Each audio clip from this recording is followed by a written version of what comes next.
Let's continue to trail our conversation with the Benue State Governor yesterday on the show. The video has gone viral online as regards his position first on the identity of those troubling Benue, which is the food basket of the nation. Mr. Governor is of the opinion that they are foreigners and not Fulani headsmen as the people claim them to be. Here's exactly what he said. No, let me establish what I'd been establishing before. Even on that media outing, this is what I had presented. The first phase of what we saw in those insurgencies and attacks were the fact that a good number of people came under the guide of herding. They came to the house, and then within that range, attacks were made. That is one. So these, I tag them the armed herders. The new face that is in compliance and that is joined force with what we are currently experiencing is this. The people that are coming come armed. There are no cows. They don't come with cows. They come fully armed with AK-47 and AK-49. They come just by their numbers, attack, kill, conquer. After a few weeks, then they bring in their people to come and occupy. This second batch of people I've described now, and it's what I've been presenting, are definitely coming from elsewhere and not Nigeria. We shall border with the Cameroon. Then we share vast of our border also hooks up with Taraba and Nasarawa. So the question is, are there havens in some other parts of other states that these people are coming from to attack? I mean, the Benue state is just from within. I'm the one bearing the brunt and the pains and the sorrows of the IDPs in my state. The very respected Peter Obi was a governor. And if you are coming into someone's state, there are protocols. A very high personality, you're coming into someone's state, and your party does not even know that you are coming. And I do not, the sitting governor, do not know you are coming. And then you are going into where I'm protecting even most, the IDP camp. It's my duty to protect them. They have been disbalanced. And then I need to protect them even some more. So I don't know the intent you have. Is it not courteous enough just for me to know as a sitting governor and even to provide even more security to you and to prepare the minds of the IDPs in there that some guest is coming to visit with them?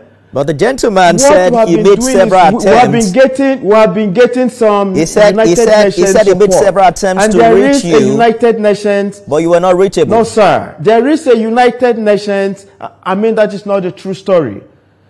If he couldn't reach out to me, I have a chief of staff. I have an SSG. I have a PPS. He said he reached out to your ADC. Your ADC said he hasn't seen you in 3 days. No, that's not true. That's not the duty of the ADC either.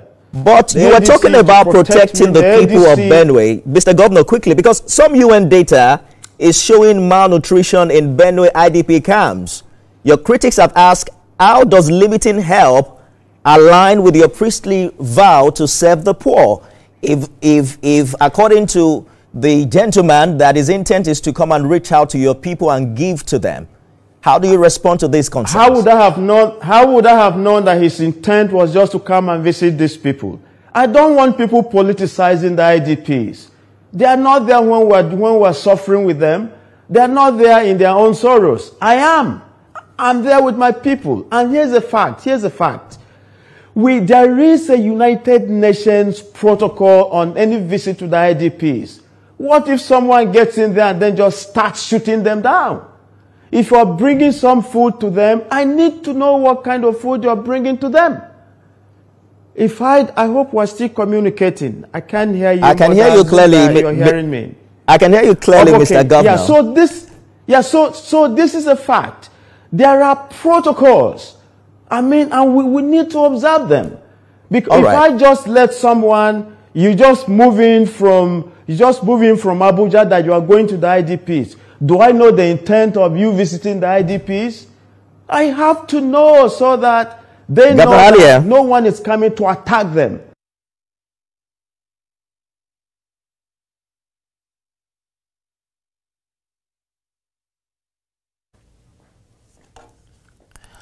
Well, let's bring in security and risk management professional Adekoya Onyekachi, who joins me on the program this evening to explore the security challenges Nigeria is currently faced with. Recall that President Tinubu has now directed security agencies in the country to re-strategize and to ensure that everything needed is done to quell the crisis in these areas. Thank you for joining us on the program this evening. Thank you for having me. Everyone is talking about the Benue State Governor's position as to the real identity of those attacking Benue. He believes that they are not Nigerians. Some of his people think that they are merely Fulani headers, and that's what they have claimed them to be over the years. What are your thoughts in this regard? Well, I think we have to press the governor further. Perhaps he has some information that we do not have. But the information that is available is clear. Whether you call them Fulani headers or you call them foreigners, crime is crime. The reality on ground is that there is space, there is place, there is opportunity for these incidents to occur unchallenged, without any abatement, and there's a cycle that seems to reinforce itself. So whether they are angels or human beings, or whatever they are agencies of states, that should deal with the issue of insecurity. So I think there are people on ground that should address the issues. Absolutely. And that's also the idea that some have brought forward, especially when you consider the fact that this is not just a new challenge, correct, in north central Nigeria, but the governor was clear to have said that it is a challenge peculiar to the border areas. And he identified that the communities that are hardly hit by this crisis are at those places where it is easy for those individuals to come in. He talked about, the porosity of our borders, and perhaps even Mr. President, as ECOWAS chair, can, for a while, halt the transhumans protocol that allows for free movement in that regard. Yeah, I think that I hear some deflection. And with very profound respect to the governor, again, my heart goes out to the people who are facing these challenges. The governor is the chief security officer of the state. He cannot completely absolve himself from the challenges in the state. If he's deflecting to the president, I repeat this issue. On issues of internal security, you cannot call the president. Though we have a convoluted national security system, there should be lines. Every country has, for example, the US has a Department for Homeland Security, as we have our own Minister for Interior.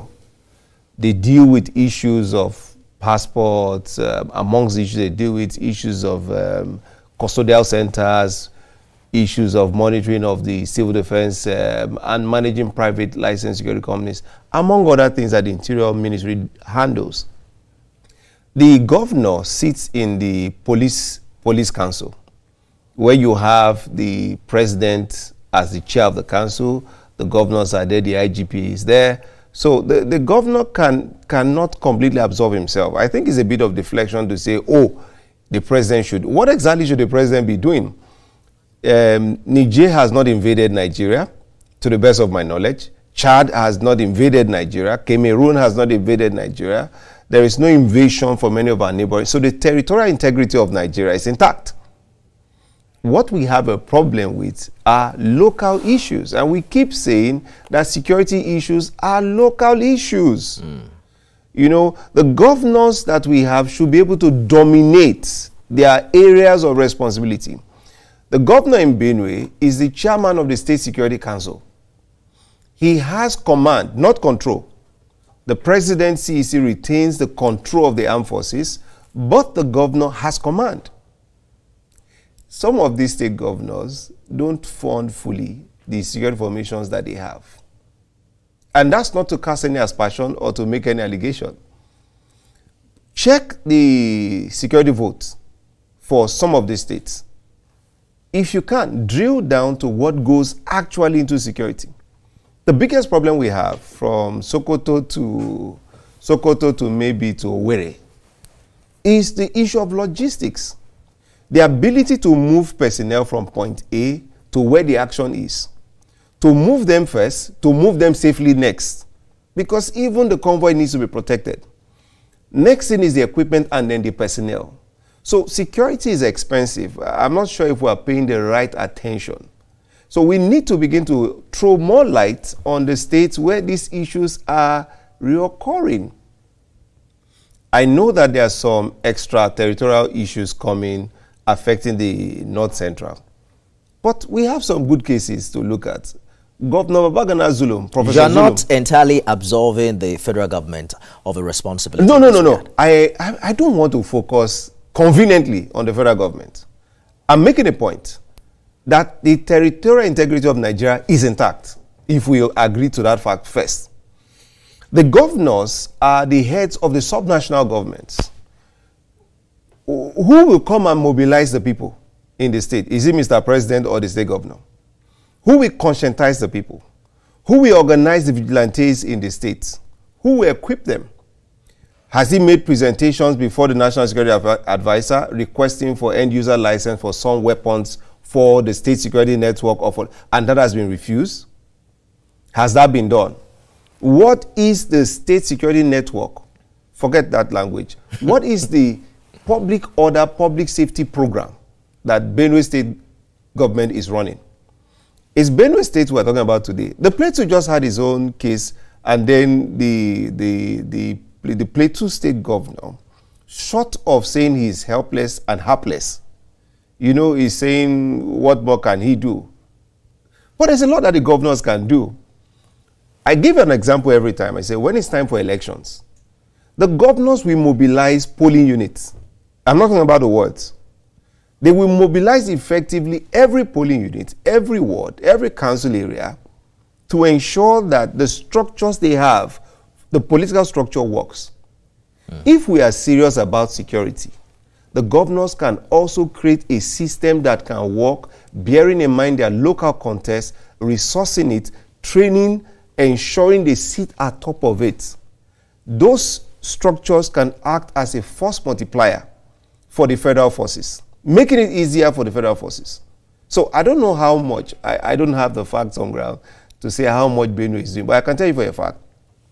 There are some states in this country where the vigilante people are paid 20,000 naira a month. In some states in this country, the vigilante are not even paid.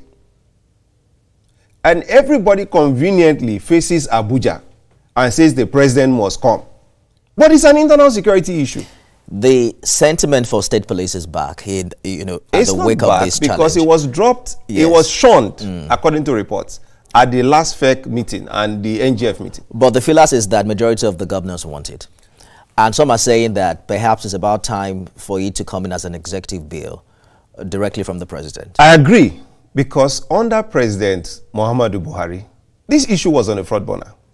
The State House of Assemblies pushed it back and refused to sign on to the state police on the grounds that there is no budget. Remember that I think it was Abia State or so that some set of teachers or so were about to strike for lack of payment of salaries. So these are the same subnational governments that don't pay as well as they should, as much as they should. And you now want to give them the additional burden of state police. Let us even make the argument that we've removed subsidy. And now they shared in February at the last time 1.6 trillion. FAC for them has gone up almost 200%. So there is money. So how much of the security vote is going into the security of the states? When was the last time equipments were bought for the state security structure in the state? We cannot always turn to Mr. President. I'm not making an excuse for the president. I'm only saying, on the facts of what is before us, Nigeria has not been invaded by a neighboring state. Territorial integrity is intact. The state governors must now push their own weight And when you say executive bill, Buhari did that. You can't amend certain segments of the constitution without the support of the State House of Assembly. You know, so if the governors don't make this an issue and take it forward and insist and mandate that their senators, their House of Rep members, and their own House of Assemblies push this and get it into force, it won't go anywhere. I'm told we have to go now, but is it coincidence that the insecurity comes up at moments where elections are on the way, midway into an administration, and then when the new administration comes, it appears things resolve for a bit, and we hear it again. It's in how 30 seconds. It's how we play politics. So just look at the data. It's cyclical. On the eve of every election, crime will go up. So I know that there's a lot of talk about the numbers now, just to say that the numbers have not reached its peak. It is just on its upward trajectory, based on how we play politics in Nigeria. So you don't see it come down anytime soon? It's not the time to come down. It's after the inauguration of whoever wins the next election. There will be peace and respite for 1 to 2 years, and then the cycle will kick in again. Adekoya, Onyekachi, thank you so much for sharing your thoughts on the program. Thank you for having me. That's our show today, everyone. We end the week also on the show reviewing some developments in Nigeria, especially in Delta State, where Governor Sheriff Owerri, in a stunning move, defected from the PDP, a party that has ruled the oil-rich state for 26 years, to the ruling APC. We'll continue that conversation next week. You can watch this program again at midnight and at 6 a.m. tomorrow. I am